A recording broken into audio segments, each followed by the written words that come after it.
ذرا تصور کیجئے تپتے ہوئے صحرا میں 1000 مسلح سپاہی آپ علیہ السلام کا راستہ روکنے کے لیے کھڑے ہوں، ان کے گھوڑے پیاس سے نڈھال ہوں اور آپ علیہ السلام ان کے ارادوں کو جانتے ہوئے بھی اپنے خیموں سے پانی نکال کر دشمن کے ایک ایک سپاہی اور ان کے گھوڑوں کو سیراب کر دیں۔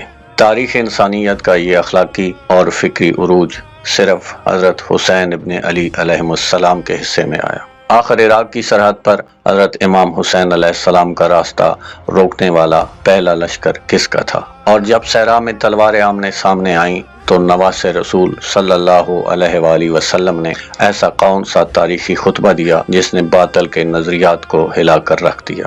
آئیں معتبر تاریخی مآخذ کی روشنی میں جانتے ہیں آج کی اس مدلل اور ایمان افروز قسط میں۔ السلام علیکم، آپ دیکھ رہے ہیں ورلڈ ہیریٹیج ٹی وی اور ہماری خصوصی دستاویزی سیریز قافلہ حریت مدینے سے کربلا تک۔ پچھلی قسط میں ہم نے دیکھا کہ کس طرح حضرت امام حسین علیہ السلام کو راستے میں حضرت مسلم بن عقیل علیہ السلام کی خبر ملی۔ آج اس 5ویں قسط میں ہم حر بن یزید ریاحی کے لشکر کے ساتھ پہلی تاریخی ملاقات، پیاسے دشمن کو پانی پلانے کے عظیم واقعے اور حضرت امام حسین علیہ السلام کے تاریخی خطبے کا علمی و فکری تجزیہ کریں گے۔ اگر آپ مستند اور مدلل تاریخ دیکھنا چاہتے ہیں تو چینل کو سبسکرائب کرنا نہ بھولیں۔ شیخ مفید رحمۃ اللہ علیہ اپنی کتاب الارشاد میں نقل کرتے ہیں کہ جب حضرت امام حسین علیہ السلام کا قافلہ منزل شراب سے آگے بڑھا تو دوپہر کے وقت افق پر گرد و غبار کے بادل دکھائی دیے۔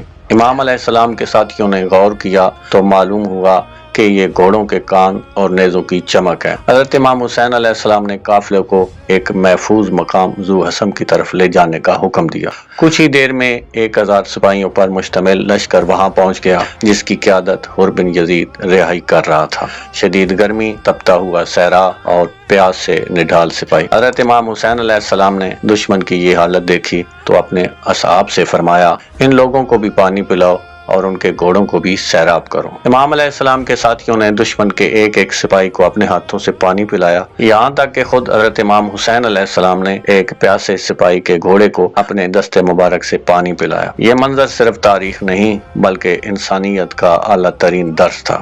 جب نماز ظہر کا وقت ہوا تو حضرت حجاج بن مسروق جوفی نے اذان دی۔ اذان کے بعد حضرت امام حسین علیہ السلام اپنے خیمے سے باہر تشریف لائے۔ آپ علیہ السلام نے حر کے لشکر کے سامنے کھڑے ہو کر فرمایا، اے لوگو، میں تمہارے خطوط اور دعوت پر آیا ہوں۔ اگر تم اپنے وعدے پر قائم ہو تو میں تمہارے ساتھ چلنے کو تیار ہوں، اور اگر تم میری آمد سے ناخوش ہو تو میں واپس چلا جاتا ہوں۔ پورا لشکر خاموش ہو گیا، کسی میں جواب دینے کی ہمت نہ تھی۔ پھر نماز کا وقت آیا۔ امام علیہ السلام نے فرمایا، کیا تم الگ نماز پڑھو گے؟ حر بن یزید نے سر جھکا کر کہا، نہیں، ہم سب آپ علیہ السلام ہی کی اقتداء میں نماز پڑھیں گے۔ یہ وہ لمحہ تھا جب حق کی عظمت نے باطل کے لشکر کو بھی جھکا دیا۔